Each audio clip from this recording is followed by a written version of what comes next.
Hello दोस्तों, स्वागत है मेरे इस यूट्यूब चैनल पर जिसका नाम है फिजिक्स क्लासेस 937। दोस्तों, इससे पहले वाले वीडियो में हम लोगों ने क्लास 12th का चैप्टर नंबर 1 स्टार्ट किया था, इलेक्ट्रोस्टैटिक। उसका किस तरीके से क्लासिफिकेशन था उसके बारे में हमने देखा। और उसके बाद जब हमने इलेक्ट्रोस्टैटिक स्टार्ट किया था तो उसमें इलेक्ट्रिक चार्ज के बारे में बताया था और इलेक्ट्रिक चार्ज की प्रॉपर्टी के बारे में बताया था।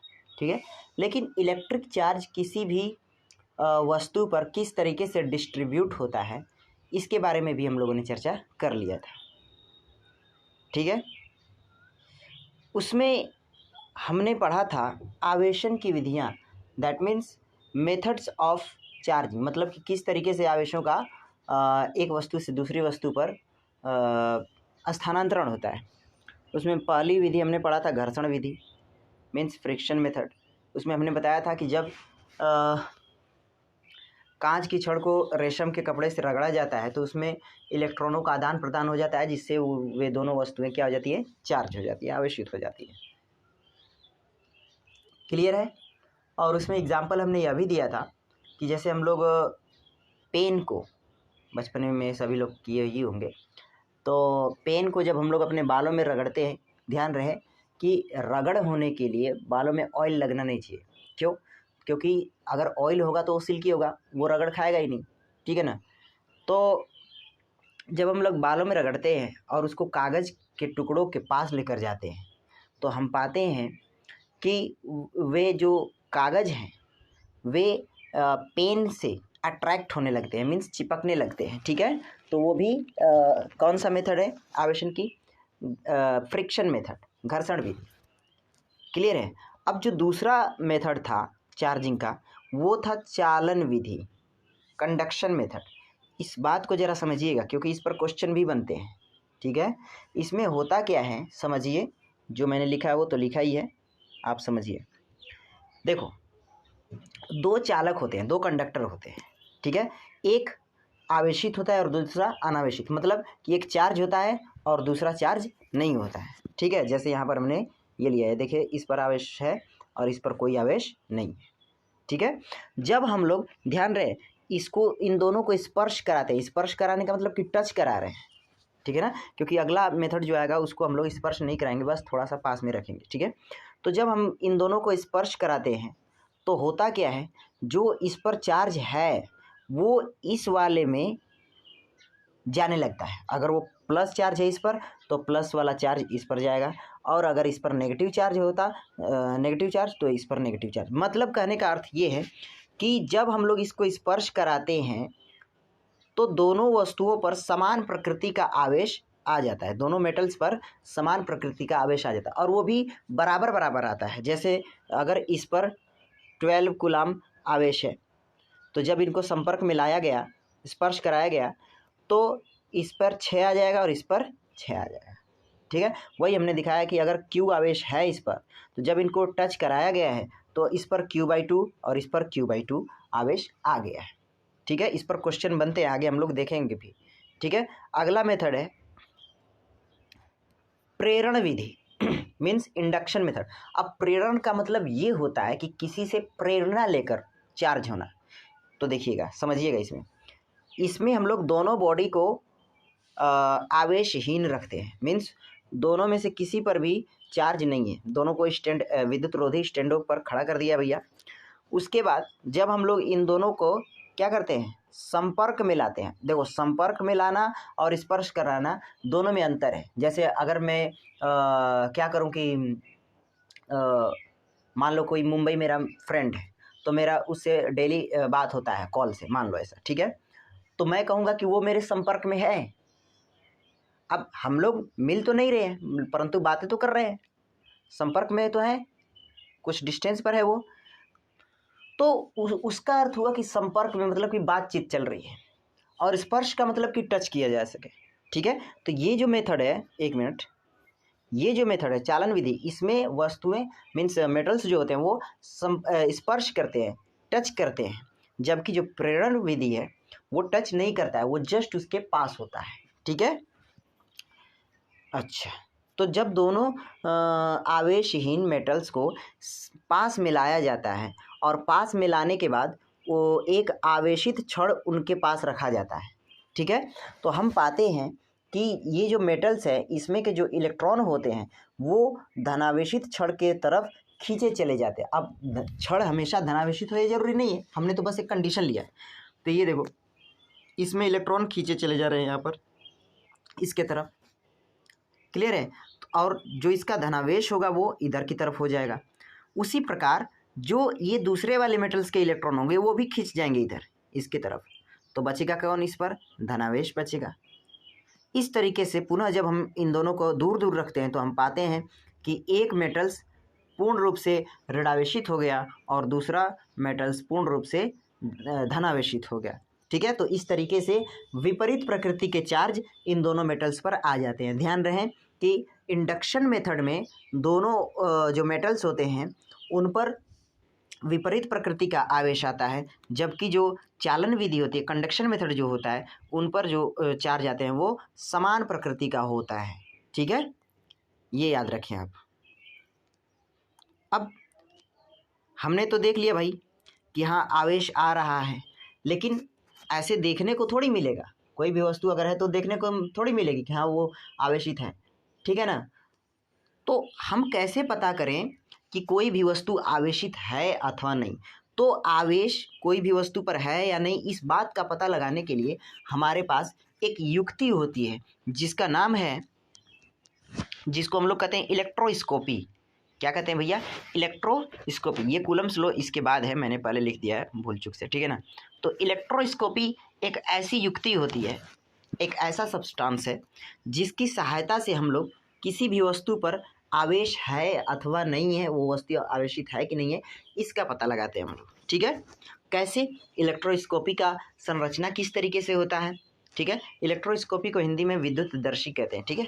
तो देखो रचना हमने यहाँ पर लिखा है। होता क्या है कि एक कांच का जार लेते हैं हम लोग, एक कांच का जार लेते हैं, क्लियर, जो कि यहाँ पर हमने बना रखा है। उसमें हम लोग धातु की एक छड़ रखते हैं ये, और उस धातु के छड़ के ऊपर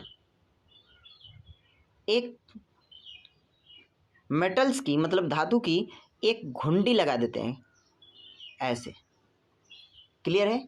अब घुंडी क्यों लगाया इसको? घुंडी मीन्स नोब, ताकि वो थोड़ा स्पेस ज़्यादा रहे, मतलब कि थोड़ा चौड़ा हो।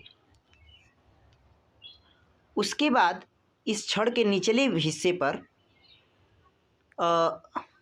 स्वर्ण पत्तियां लगा देते हैं हम लोग, मतलब कि गोल्ड की 2 पत्तियां पतली पतली सी लगा देते हैं। अच्छा, अब ये स्वर्ण की ही क्यों, गोल्ड की ही क्यों? पहले तो देखो, गोल्ड जो होता है वो पतला करने पर टूटता नहीं है, ठीक है, पतला करने पर टूटता नहीं है और उसमें मुक्त इलेक्ट्रॉन भी होंगे, तो इसलिए हमने इसको यूज़ किया है, ठीक है। अब होगा क्या कि देखो ये तो संरचना हो गई। अब कार्यविधि को समझिए। हम लोग जानते हैं जो मेटल्स होते हैं उनमें फ्री इलेक्ट्रॉन्स ज़्यादा होते हैं। तो ये भाई साहब, ये जो धातु है ये मेटल्स है, ये भी मेटल्स है, और ये गोल्ड है, ठीक है, ठीक है भैया। तो जब आवेशित किसी वस्तु को, जैसे हमने यहाँ पर कोई रॉड ले लिया, ठीक है ना, धन आवेशित रॉड, तो जब आवेशित रॉड को हम लोग इस इलेक्ट्रोस्कोपी के पास लाते हैं, मतलब ये घुंडी के पास लाते हैं, तो सोचो ये जो ये पत्तियां हैं इनमें फ्री इलेक्ट्रॉन्स तो हैं, फ्री इलेक्ट्रॉन्स तो है ही। तो वो फ्री इलेक्ट्रॉन्स क्या करते हैं, वो इससे आकर्षित होकर ये धनावेशित छड़ से वो ऊपर ऐसे चले जाते हैं घुंडी पर, यहाँ, और यहाँ पर नेगेटिव चार्ज ऐसे हो जाता है, जबकि जो पॉजिटिव चार्ज होता है वो यहाँ पर आ जाता है, स्थानांतरित हो जाता है यहाँ पर, जिसकी वजह से इन दोनों में रिपल्शन होने लगता है और पत्तियां दूर दूर ऐसे फैल जाती हैं। क्लियर हुआ? जब हम लोग, अभी इस पर कोई आवेश नहीं था, ज्यों का त्यों हमने सिस्टम ऐसे रखा था, लेकिन हम लोग जानते हैं क्योंकि ये जो रॉड है धातु है, मेटल्स है, और मेटल्स में इलेक्ट्रॉन फ्री इलेक्ट्रॉन्स होते हैं। तो जब हम लोग किसी आवेशित छड़ को इसके पास रखेंगे, घुंडी के पास, तो इसमें के जो फ्री इलेक्ट्रॉन्स होंगे ये पत्ती के, ठीक है ना, स्वर्ण पत्ती और इस धातु के, वो ऐसे ऊपर चले जाएंगे, इससे आकर्षित होने लगेंगे और यहाँ पर घुंडी के ऊपर ऐसे ऐसे आ जाएंगे। जबकि जहाँ से इलेक्ट्रॉन निकले अब यहाँ पर क्या हो जाएगा, धनावेशित चार्ज हो जाएगा। धनावेशित चार्ज होगा कि नहीं होगा? तो धनावेशित चार्ज होने की वजह से ये जो पत्तियाँ एक दूसरे को रिपेल करेंगी और ये दूर दूर एक दूसरे से ऐसे हो जाएंगे। ठीक है, तो इससे हमें ये पता लगेगा कि ये वस्तु आवेशित है अथवा नहीं है। अच्छा, क्या ये जो छड़ है ये धनावेशित ही होना जरूरी है? नहीं, कोई जरूरी नहीं है कि ये छड़ जो है वो धनावेशित ही हो, वो ऋणावेशित भी हो जाएगा। मान लो कि ये छड़ जो है वो ऋणावेशित था, मान लो, एक मिनट, मान लीजिए कि ये छड़ जो है वो ऋणावेशित था। अब हम लोग इस ऋणावेशित छड़ को जब पास लेकर आएंगे तो क्या होगा, जरा सा समझिएगा। इसमें के जो फ्री इलेक्ट्रॉन्स होंगे, इसमें के जो फ्री इलेक्ट्रॉन्स होंगे वो रिपेल होंगे इससे, और वो रिपेल होकर ये नीचे आएंगे और पॉजिटिव चार्ज इसके पास जाएगा, जाएगा कि नहीं जाएगा ऊपर। तो रिपेल होने के बाद जब इलेक्ट्रॉन्स यहाँ पर आएंगे तो इस पर भी नेगेटिव चार्ज और इस पर भी नेगेटिव चार्ज, तो पुनः यह फिर से क्या होगा, रिपेल होगा और फिर से ये पत्तियाँ फैल जाएंगी। इसका मतलब कि जब यह पॉजिटिव छड़ ला रहे हैं हम लोग इस गुंडे के पास, तब भी यह क्या कर रहा है, तब भी ये रिपेल हो रही हैं पत्तियाँ, और जब नेगेटिव प्लेट ला रहे थे, छड़ ला रहे थे, तब भी ये दोनों रिपेल हो रही थी। तो इससे तो हमें पता ही नहीं लग रहा है कि ये जो वस्तु है इस पर कौन सा प्रकृति का चार्ज आएगा या है, ये हमें तो पता ही नहीं है। बस हम ये पता लगा पा रहे हैं कि हाँ भाई ये जो छड़ है वो आवेशित है। क्यों? क्योंकि पत्तियाँ क्या हुई हैं, रिपेल हुई हैं, प्रतिकर्षित हो रही हैं, इसका मतलब वो आवेशित है। तो हमें कैसे पता लगेगा कि ये जो छड़ है, ये जो छड़ है इस पर किस प्रकृति का आवेश है? तो इसका पता लगाने के लिए मान लीजिए कि ये जो छड़, ये जो इलेक्ट्रोस्कोपिक है, ये पहले से ही आवेशित है, पहले से ही चार्ज है, ठीक है, वो पॉजिटिव चार्ज हो नेगेटिव चार्ज जो भी है, लेकिन है, ठीक है। चलो, हमने मान लिया कि ये जो इलेक्ट्रोस्कोपी है ये पॉजिटिवली चार्ज है पहले से ही, और एक पॉजिटिव छड़ को भी हम लोग इसके पास ला रहे हैं, पॉजिटिव छड़ को भी हम लोग क्या कर रहे हैं, इसके पास ला रहे हैं। बात को समझिएगा बड़े ही डीप में, इस पर भी पॉजिटिव चार्ज है। तो होगा क्या, समझना, होगा क्या कि जब हम लोग इस पॉजिटिव रॉड को इस पॉजिटिव आवेशित या चार्ज इलेक्ट्रोस्कोपी के पास लेकर आएंगे तो होगा क्या, क्या ये जो पॉजिटिव चार्ज हैं इसके, वो इससे रिपेल होंगे, इससे रिपेल होंगे जब, तो क्या होगा, वो इधर की तरफ नीचे की तरफ आएगा, और क्योंकि इसके इलेक्ट्रॉन ऊपर जाएंगे, इससे आकर्षित होंगे, जो इसमें के फ्री इलेक्ट्रॉन्स है वो तो ऊपर जाएंगे, तो पहले से ये पॉजिटिव चार्ज था और पुनः इलेक्ट्रॉन ऊपर गए, उसकी वजह से भी यहाँ पर पॉजिटिव चार्ज आएगा। तो होगा क्या कि अब जो ये पत्ती होगी वो कुछ ज़्यादा ही रिपेल होने लगेगी, प्रतिकर्षित ज़्यादा होगी। इससे हम लोग ये पता लगाएंगे भाई साहब, और यहाँ याद रहे कि जो ये आवेशित ये इलेक्ट्रोस्कोपी, ये आपको पहले से ही पता होना चाहिए कि हाँ ये कैसा चार्ज है, ठीक है ना। तो पॉजिटिवली चार्ज था और पॉजिटिव इस पर भी हो गया, जिसकी वजह से ये रिपेल होने लगा। इसी तरीके से नेगेटिव के लिए भी आप ऐसा कर सकते हैं। ये मैंने पूरा यहाँ पर थ्योरी लिखा है, आप इसको पढ़ोगे तो आपको समझ में आ जाएगा, ठीक है। अच्छा, अब आगे बढ़ते हैं, ठीक है ना, और बात करते हैं कूलम्स लॉ की। किसकी भाई? Coulomb's law. कूलम्स लॉ क्या कहता है?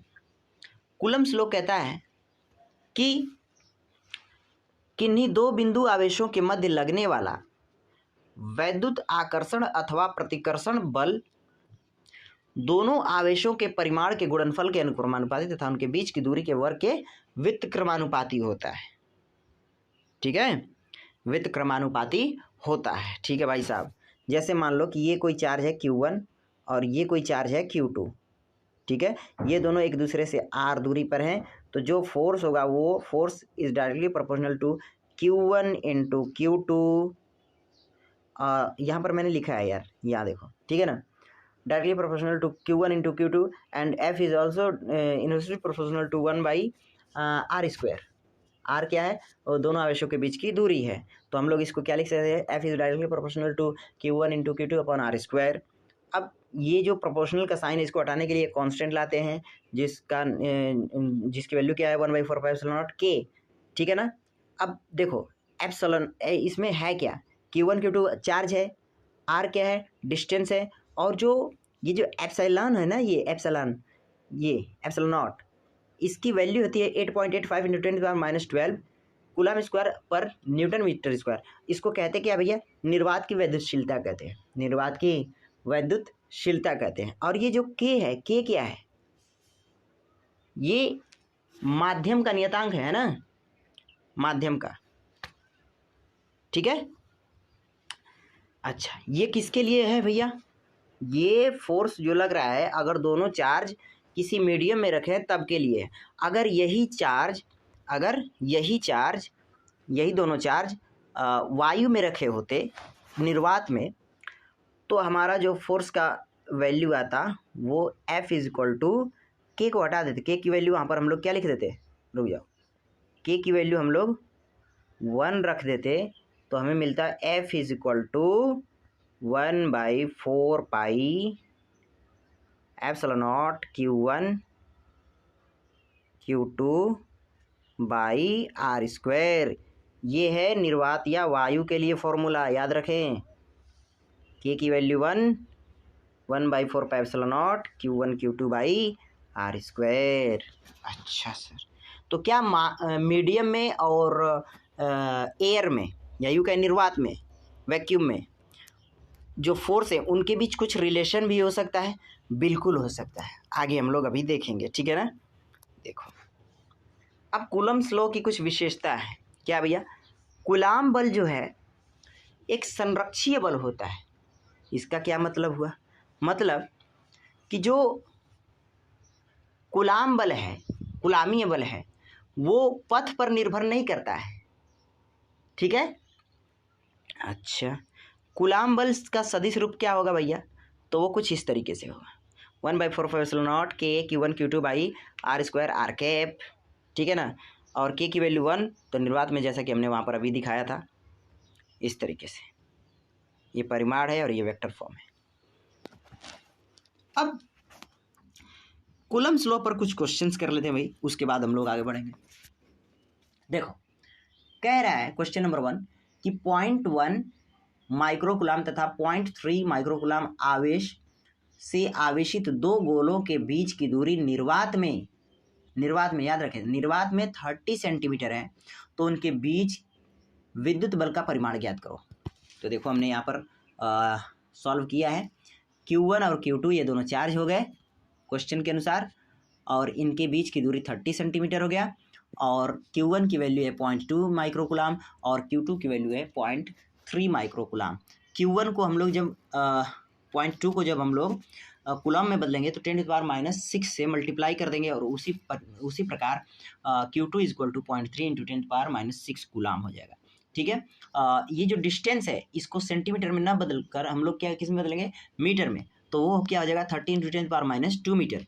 इसको सॉल्व किया हमने कूलम्ब्स लॉ की सहायता से, F is equal to 1/4πε0 Q1 Q2 r²। 1/4πε0 की वैल्यू होती है 9 इंटू 10⁻9, ठीक है, इंटू 0.2 इंटू Q1 Q2 की वैल्यू रख रहा हूँ 0.2 इंटू 0.3 इंटू 10⁻12। -12 कैसे आया, ये दोनों की जो ये देखो 10⁻6 और ये 10⁻6 दोनों ऐड हो जाएगा तो कितना हो जाएगा 10⁻12, ठीक है, अपॉन r² है ना, तो r यहाँ पर क्या है 30 इंटू 10⁻2, तो यहाँ पर 30 इंटू 10⁻2 का स्क्वायर, ठीक है। अब इसको जब हम लोग सॉल्व करेंगे तो हम पाएंगे कि ये 3 से ये 3 कैंसिल हो गया, और 3 1 जा 3, 3 3 जा 9, ठीक है, तो 3 2 जा 6, और यहाँ से देखो ये 10⁻1 10⁻1 कितना हो जाएगा -2, और जब ऊपर जाएगा तो इसमें ऐड हो जाएगा, तो 9 और 2 कितना हो जाएगा 11, अब -14 प्लस 11 कितना हो जाएगा 10⁻³ तो आंसर कितना आया, F = 6 × 10⁻³ न्यूटन आंसर हो गया। बात समझ में आई है? हाँ सर। अब अगला देखो, अगला क्वेश्चन कह रहा है कि दो समान परिमाण के आवेश 1 माइक्रोकूलाम के समान परिमाण के आवेश हैं, ठीक है। एक माइक्रोकूलाम के समान प्रकृति के आवेश हैं, सॉरी समान प्रकृति बोल रहा हूँ, समान प्रकृति नहीं है, समान परिमाण के आवेश हैं, उनका परिमाण समान है, ठीक है ना। अच्छा आगे देखो, उनके बीच की जो दूरी है वो 1 सेंटीमीटर है। तो भाई साहब दोनों के बीच लगने वाला कूलाम बल क्या होगा, ठीक है। तो आप उसी फॉर्मूले से फाइंड कर सकते हो, ठीक है, जो भी अभी हमने सॉल्व किया था। कर दें क्या कि आप कर लोगे? कर लेना यार, इसमें कोई शक वाली बात नहीं है और ना ही ये बड़ा कोई क्वेश्चन है, ठीक है ना। अच्छा, ये तो दो बिंदु आवेशों के मध्य लगने वाला बल है, दो बिंदु आवेशों के मध्य लगने वाला बल हम लोग इस तरीके से डिफाइन कर लें। अब सोचो, दो से अधिक अगर आवेश हों, दो से अधिक बिंदु आवेश हों, तो उसमें हम लोग किस तरीके से फाइंड आउट करेंगे उनके बीच का फोर्स, रिजल्टेंट फोर्स, ठीक है ना। तो उसके लिए हम लोग पढ़ते हैं अध्यारोपण का सिद्धांत। लेकिन मान लीजिए कि ये कोई Q1 आवेश था और ये कोई Q2 आवेश था, और यहाँ से एक मिनट, यहाँ पर देखो हमने ये सिस्टम बनाया है ऐसे, ठीक है ना। ये है Q1, ये है Q2 और यहाँ है Q3। सोचो, ये इसको इधर की तरफ फोर्स लगा रहा, क्योंकि सभी प्लस में है, प्लस चार्ज, और ये इसको इधर की तरफ, और ये इसको इधर की तरफ, या यूँ कहे कि ये इसको इधर की तरफ, है ना। मेरे कहने का मतलब ये है कि Q1 Q2 पर जितना फोर्स लगा रहा है, जितना भी फोर्स लगा रहा है, अगर Q3 को भी हम लोग ला दें तो इन दोनों के बीच जो फोर्स लग रहा था वो अभी भी उतना ही लगेगा जितना पहले लग रहा था। मतलब यहाँ से देखो, ये जो क्वेश्चन था ना, यहाँ पे इसमें दो आवेश थे, अगर यहाँ पर एक और मैं आवेश रख दूँ Q3, ठीक है, जिनकी वैल्यू हो 0.4 माइक्रोकूलाम, ठीक है, तो Q1 और Q2 के बीच का जो फोर्स लग रहा था वो नहीं बदलेगा, वो तो उतना ही लगेगा जितना पहले लग रहा है, ठीक है। लेकिन अगर किसी एक आवेश पर हम लोग रिजल्टेंट फोर्स फाइंड करें तो वो बदलेगा, ठीक है ना। वही कह रहा है, देखो यहाँ पर जो ये टॉपिक है, दो बिंदु आवेशों के मध्य लगने वाला वैद्युत बल किसी तीसरे आवेश की उपस्थिति में कोई परिवर्तन नहीं होता है। मतलब कि कोई तीसरा अगर आवेश आ जाए तो उनके बीच जो फोर्स लग रहा था उससे कोई प्रभाव नहीं होगा, मतलब कि अभी भी वो उतना ही लगेगा, ठीक है। लेकिन हम लोग फाइंड आउट कैसे करेंगे किसी एक आवेश पर फोर्स, ठीक है, वो तो सभी लगा रहे हैं, ये भी इस पर ऐसे लगा रहा है, ये भी इस पर ऐसे लगा रहा है ना, तो इसका रिजल्टेंट तो कहीं ऐसे जाएगा। तो वो किस तरीके से हम लोग फाइंड आउट करेंगे, तो उसको फाइंड आउट करने के लिए हम लोग पढ़ते हैं अध्यारोपण का सिद्धांत, बहुल आवेशों के मध्य बल, force between multiple charge, principle of superposition, ठीक है। पढ़िए इसको, देखो, किसी एक स्थिर आवेश पर निकाय के अन्य आवेशों के द्वारा लगाया गया परिणामी बल निकाय के प्रत्येक आवेशों के द्वारा लगाए गए अलग अलग बलों के सदिश योग के बराबर होता है। मतलब मान लीजिए कोई आवेशों का निकाय है, सिस्टम है, कोई आवेशों का कोई निकाय है जिसमें Q1 Q2 Q3 Q4 dash dash dash Qn तक आवेश उपस्थित हैं। तो हम लोग क्या करेंगे कि किसी एक आवेश पर अलग अलग आवेशों के द्वारा जो परिणामी बल होगा वो प्रत्येक के द्वारा लगाए गए अलग अलग बलों के सदिश योग के बराबर होगा। यही हमारा ये लॉ बोल रहा है। तो वो हमने मान लिया कि Q0 पर लगने वाला बल जो है टोटल, वो F1 + F2 + F3 + dash dash dash Fn तक है, ठीक है। या अगर इसको रिस्पेक्टिव के फॉर्म में लिखें तो क्या हम बोलेंगे कि Q1 के द्वारा Q0 पर लगने वाला बल यहाँ पर, उसी प्रकार से Q2 के द्वारा Q0 पर लगने वाला बल, उसी तरीके से Q3 के द्वारा Q0 पर लगने वाला बल, और डैश डैश डैश Qn के द्वारा Q0 पर लगने वाला बल। उसी को हमने यहाँ पर दिखाया है। स्थिति सदिश के फॉर्म में। इसका स्थिति सदिश क्या हो जाएगा भैया, R1 हो जाएगा।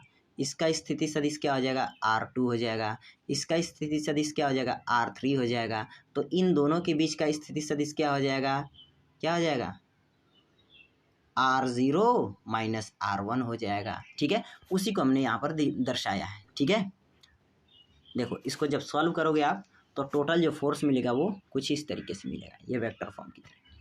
ठीक है, अब इसका एप्लीकेशन क्या है, इसके एप्लीकेशन क्या है, तो देखो इसका एप्लीकेशन यहाँ पर हमने एक क्वेश्चन के माध्यम से समझाया है।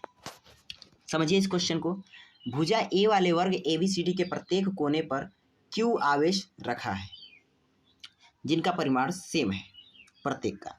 D पर रखे आवेश पर लगने वाला परिणामी बल क्या होगा। तो देखो ये A, B, C और ये D, इस पर हमें फोर्स फाइंड करना है।